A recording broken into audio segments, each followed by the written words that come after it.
Now it's a Thursday, meaning we have the opportunity to have conversations with authors, writers everywhere. And last month being World Suicide Month and the theme being action through hope, we decided to take it a step further and find out a little bit more about this particular author. On Book Chat today, we have Gideon Disu. He's a lawyer, he's a chartered mediator and author. And in 2015, chronic depression led him to attempting suicide. He's now got a book out, and the book is titled Dearest Suicide. Today we're having this discussion because there might just be someone out there who needs to hear from someone like him. Welcome to the show. Thank you very much. It's good. Okay, so I have to talk a little bit about your title. Okay. You say Dearest Suicide. Yes. There was also a byline there. You want to tell us the byline? Yeah, the byline is when suicide becomes the healing you need. When Okay. suicide Yeah. becomes the healing you need. Yes. Okay, so there's a lot of mixed messaging in there. I think Okay. you need to explain exactly what you mean by that particular title. Okay. When I wrote the book, I was writing to an imaginary person called Suicide, Okay. speaking to Suicide as to why why she's killing people, Okay. and speaking to people also why they see suicide as the healing they need, because there's always a reason why people want to commit suicide or why they choose to die by suicide. Okay. So they find suicide as a healing to the problems they're having. So when suicide becomes the healing you need, dearest. So you sort of personified suicide into, A you gave person. it a personality, you gave Yes. it a character. Yes.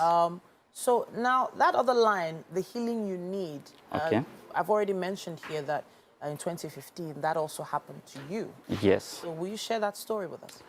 Okay, in 2015, and at the final year of my university, being a law student, I I had 7 carryover courses. 7. Yes.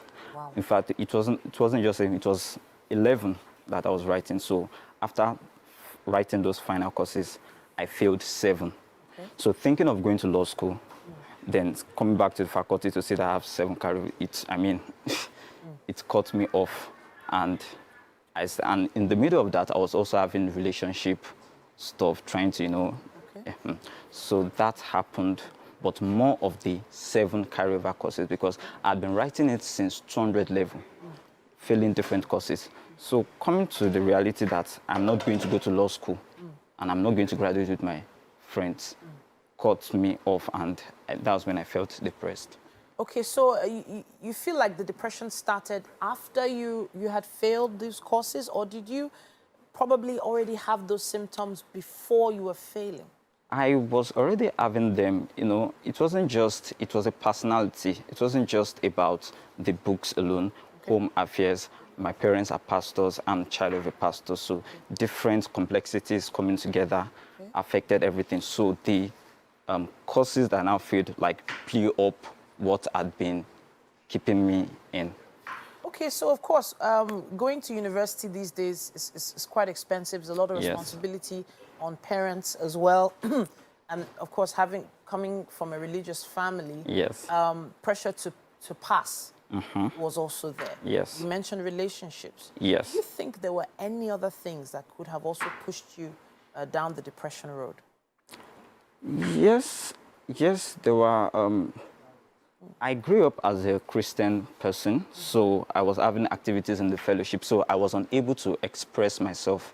I was unable to do things the real way I desired to do them. Okay. So trying to live the Christian lifestyle and trying to balance it with my own lifestyle as a teenager and a growing youth affected a lot of things. So yeah, there were a lot of things hovering around the suicidal thoughts, the depressive issues, trying to, as a teenager, to growing up in the family. Okay. So the courses itself now blew up everything. Everything. Yes. So it was a combination of so many different things. Yes. Now, you're going to be turning 30 next year. This year. This year? Yeah, in December. Glory to God. Yeah. You're here, Yes. and you've decided to put together a book. When did you make that decision, and who are you writing the book for? I've written a book before. Okay. In 2000, because I do write. The way my writing came up was that I do write and post on social media. So in 2020, I published the book, my New Year resolution. Okay. So thereafter, I decided to publish another book, Dearest Suicide. So, but in the middle of writing the book, I had another another relationship breakdown. So from 2020, it pushed me to not able to finish it. Okay. And I now finished it in 2022. All right. So now, I did say just now that you're still here. There must have been a turning point. What Yes. was it that gave you hope? What was it that pulled you back from making that decision? I would count on my parents still, my mom. I need to emphasize on something that as a Christian and having parents who are Christian, at some point in my phase, I decided to stop going to church. Okay.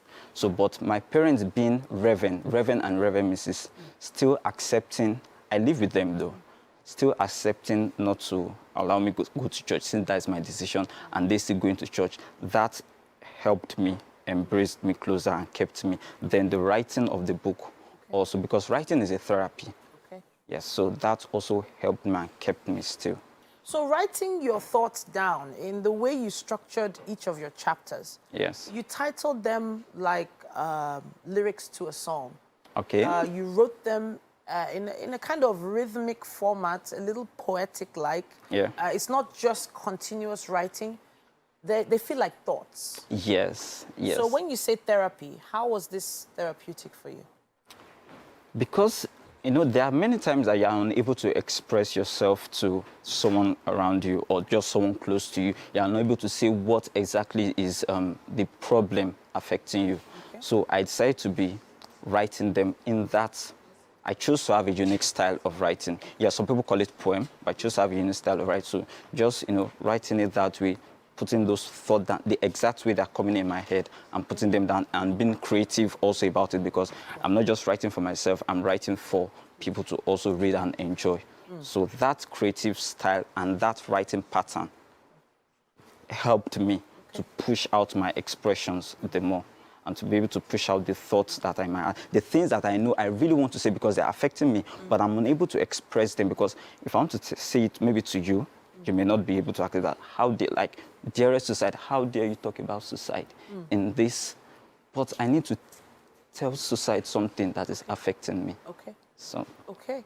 Now, it feels like you did have certain level of family support, but Of course. you were having suicidal thoughts. Do you think there's anything that people in your environment could have done to help you move past it quicker?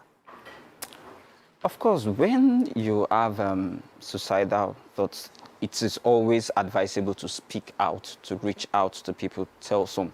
But it feels like an abstract thing, because the exact person you have to reach out to, you're unable to do that. So my parents, my family were the people. They didn't even know what was going on. But my mom and my dad knew about the extra year courses. So staying with them, there was a time I decided I wanted to leave home, but they told me to stay in the house. So my parental support helped me and kept me still, because outside I don't know what could have happened.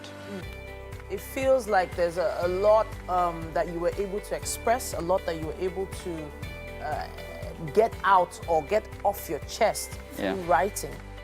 Sorry, permit me to also add that it wasn't just that I was writing non-fiction, it was non-fiction. So making use of my family as a story, making use of my life as a story, making use of my academic experiences, making use of my religious experiences as a story, because I know that there are people out there who relate to this story but are unable to say, maybe because of the African perspective and all that. So this is myself. You know what? There's so much to talk about, and I have to appreciate you for putting all these thoughts on paper. And of course, congratulate you for still being here and having affected people out there by sharing your story. Thank you very much. All right then. Now, it might be something that you know someone around you is going through. Don't ignore those symptoms, those signs. World Suicide Month was last month, but it doesn't mean you can't do your research now. Just use our hashtag Wake Up Nigeria on TVC if you have comments, contributions. We'll be taking your questions, and hopefully we'll be able to answer them.